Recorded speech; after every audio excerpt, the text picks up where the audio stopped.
पाठाच्या आधी आपल्याला काही माहिती दिली आहे ते बघूया आपण. यापूर्वीच्या पाठांमध्ये आपण खगोल, हवामान, नकाशाशास्त्र इत्यादी भूगोलाच्या शाखांचा अभ्यास सुरू केला आहे. पुढील पाठांमध्ये आपल्याला मानवी भूगोल या शाखेचा अभ्यास करायचा आहे. मानवाच्या जिज्ञासू, धाडसी व झुंजार वृत्तीला खंडांची प्राकृतिक रचना, महासागर इत्यादी नैसर्गिक गोष्टींनी सातत्याने आव्हान दिले आहे. 15व्या शतकापासून प्रगत समाजाने नवनवीन महासागर ओलांडले, खंडांचा शोध लागला, तेथील नैसर्गिक परिस्थितीतील फरक समजावून घेतले, तेथे अस्तित्वात असलेले मानवी समाजाची तुलनात्मक अभ्यास केला. यातूनच मानवी भूगोलाच्या अभ्यासाची सुरुवात झाली. पुढील काही पाठात विविध नैसर्गिक प्रदेशांची व जगांची तोंड ओळख करून घेणार आहोत. त्याचप्रमाणे आशिया खंडाचा संक्षिप्त अभ्यास करणार आहोत. 11वा पाठ बघूया आपण, नैसर्गिक प्रदेश. आत्तापर्यंत आपण हवामानाच्या प्रमुख अंगांची व त्यांच्या जागतिक वितरणाची माहिती करून घेतली.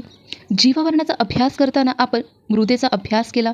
यावरून एक गोष्ट लक्षात येते की पृथ्वीवर वेगवेगळ्या भागात हवामान, मृदा, वनस्पती यात भिन्नता आढळते.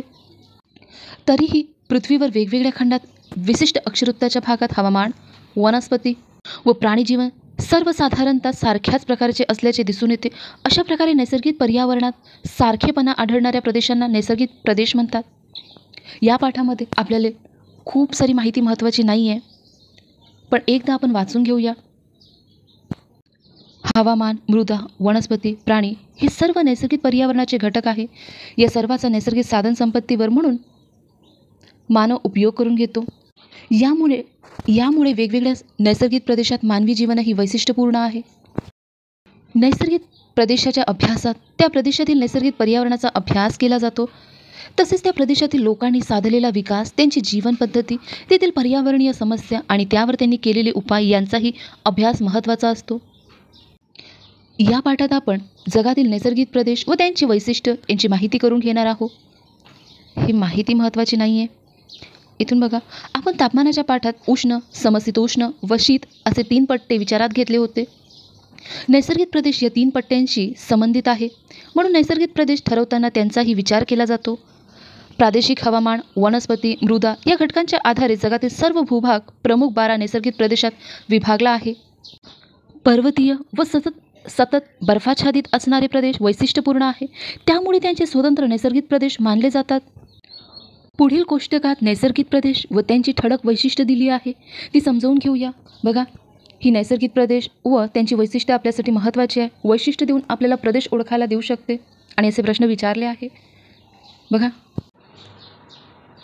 नैसर्गिक प्रदेश व त्यांची ठळक वैशिष्ट्य. उष्ण पट्ट्यातील नैसर्गिक प्रदेश बघूया.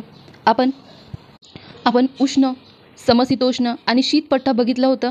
त्याचमध्ये काही प्रदेश दिले आहे. बघा, विषुववृत्तीय प्रदेश बघूया.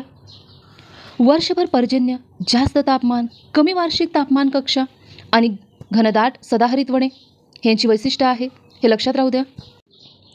पूर्ण लक्षात ठेवायचं नाही, फक्त वर्षभर पर्जन्य हे आपल्याला माहिती आहे. जास्त तापमान आणि घनदाट सदाहरित वने हे लक्षात राहू द्या. घनदाट सदाहरित वने. उष्ण पट्ट्यातील गवताळ प्रदेश बघूया. विशिष्ट कालावधीत पर्जन्य, उंच व दाट गवत, तुरळक वृक्ष. फक्त हे लक्षात राहू द्या. उंच व दाट गवत कुठे असतात? उष्ण पट्ट्यातील गवताळ प्रदेशामध्ये. समोर बघूया, मान्सून पर्जन्य प्रदेश बघूया. मान्सून प्रदेश ऋतूनुसार वारे दिशा बदलतात. ठराविक ऋतूत पर्जन्य, वनांचा प्रकार पर्जन्यानुसार बदलतो. यात फक्त एवढं लक्षात राहू द्या, ऋतूनुसार वारे बदलतात आणि ठराविक ऋतूत पर्जन्य. उष्ण वाळवंटी प्रदेश अतिउष्णता व अत्यल्प पर्जन्य, कमीत कमी पाणी असलेले व काटेरी वनस्पती. समशीतोष्ण पट्ट्यातील नैसर्गिक प्रदेश बघूया. भूमध्य सागरी प्रदेश कोरडे उन्हाळे व हिवाळी पर्जन्य, रुंद पर्णी वनस्पती. यामध्ये हिवाळी पर्जन्य लक्षात राहू द्या. लक्षात राहू द्या म्हणजे तुम्हाला हे पाठ करायचं नाही, फक्त एखादी A4 साईजच्या पेपरवर हे लिहून ठेवा आणि वेळ मिळेल तसं तुम्ही याला वाचत राहा. ते आपोआप तुमच्या लक्षात राहील. तुम्हाला हे पाठ करायचं नाही आहे. समोर बघूया,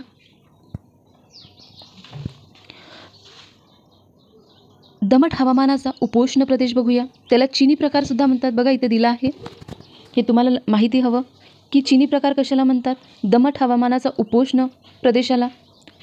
दमट व उष्ण व दमट उन्हाळा आणि सौम्य हिवाळा बहुतांशी खंडांच्या पूर्व भागात हा प्रदेश आढळतो.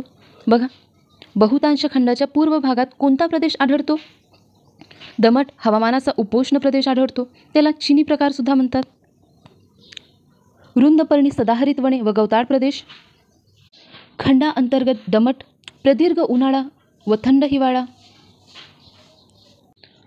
बहुतांश आवर्तपर्जन्य, पानझडी व सूचीपर्णी वृक्ष असलेली मिश्र वने. बघा, बहुतांश आवर्तपर्जन्य कुठे असते? खंडांतर्गत हवामानाच्या प्रदेशात बहुतांश आवर्तपर्जन्य असतो. पानझडी आणि सूचीपर्णी वृक्ष असलेली मिश्र वने सुद्धा याच प्रदेशात आढळते. समशीतोष्ण गवताळ प्रदेश बघूया. उन्हाळा व हिवाळ्यातील तापमानात मोठा फरक. पर्जन्य कमी व मर्यादित कालावधीत. कमी उंचीचे गवत. बघा, कमी उंचीचे गवत कुठे आढळते? समशीतोष्ण गवताळ प्रदेशामध्ये. उत्तर अमेरिका खंडाच्या पूर्व किनारपट्टीलगत शीत प्रवाह असल्यामुळे किनारे हिवाळ्यात गोठतात. बघा, हे लक्षात राहू द्या. उत्तर अमेरिका खंडाच्या पूर्व किनारपट्टीलगत शीत प्रवाह असल्यामुळे किनारे हिवाळ्यात गोठतात. उत्तर अमेरिकेतील या भागात सेंट लॉरेन्स प्रकारचा प्रदेश असे म्हणतात. बघा, हे लक्षात राहू द्या. समशीतोष्ण गवताळ प्रदेशामध्ये एक भाग येते, ते बघूया आपण. उत्तर अमेरिका खंडाच्या पूर्व किनारपट्टीलगत शीत प्रवाह असल्यामुळे किनारे हिवाळ्यात गोठतात. उत्तर अमेरिकेतील या भागात सेंट लॉरेन्स प्रकारचा प्रदेश म्हणतात. खंडाअंतर्गत शुक्ल हवामानाचा प्रदेश.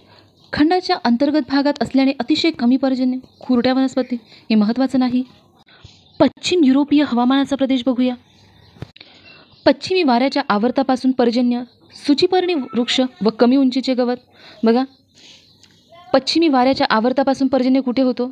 तर पश्चिम युरोपीय प्रदेशामध्ये. शीतपट्ट्यातील नैसर्गिक प्रदेश बघूया. तैगा प्रदेश बघूया. हिवाळा व उन्हाळा यातील तापमानात खूप फरक.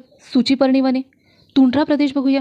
अतिशय थंड हवामान, बर्फाच्छादित क्षेत्र, अतिशय कमी जीवनकाळ असलेले वनस्पती. बघा, अतिशय कमी जीवनकाळ असलेले वनस्पती कुठे आढळतात? तुंड्रा प्रदेशामध्ये. पर्वतीय प्रदेश बघूया. हवामानात उंचीनुसार बदल होतो. हे लक्षात राहू द्या. पर्वतीय प्रदेशामध्ये हवामानात उंचीनुसार बदल होतो. त्यामुळे विविध प्रकारचे नैसर्गिक वनस्पती व प्राणी प्रदेशात उंचीनुसार येथे आढळतात. सदा बर्फाच्छादित प्रदेश बघूया. वर्षभर गोठणबिंदूपेक्षा कमी तापमान, वनस्पती व प्राणी अभावानेच आढळतात. या ठिकाणी हा पाठ संपतो. काही प्रश्न जोड्या लावा दिले आहे आणि काही प्रश्न दिले आहे. इथे बघा, पश्चिमी वाऱ्याचा आवर्त पर्जन्य आत्ताच बघितला होता. पश्चिम युरोपीय प्रदेश, हे जोड्या आपल्यासाठी महत्त्वाच्या नाही आहे. प्रश्न बघूया. नैसर्गिक प्रदेश म्हणजे काय? शीतपट्ट्यातील नैसर्गिक प्रदेश कोणते? हिवाळी पर्जन्य हे कोणत्या प्रकारचे वैशिष्ट्य आहे?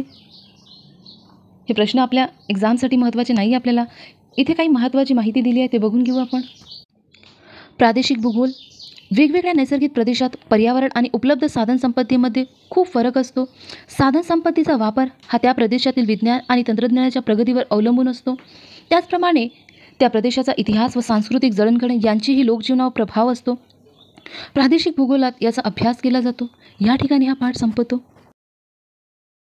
आजची माहिती तुम्हाला आवडली असेल तर व्हिडिओला लाईक करा आणि चॅनलवर नवीन असाल तर सबस्क्राईब करा, म्हणजेच तुम्हाला लगेच नोटिफिकेशन मिळत राहील. थँक्यू.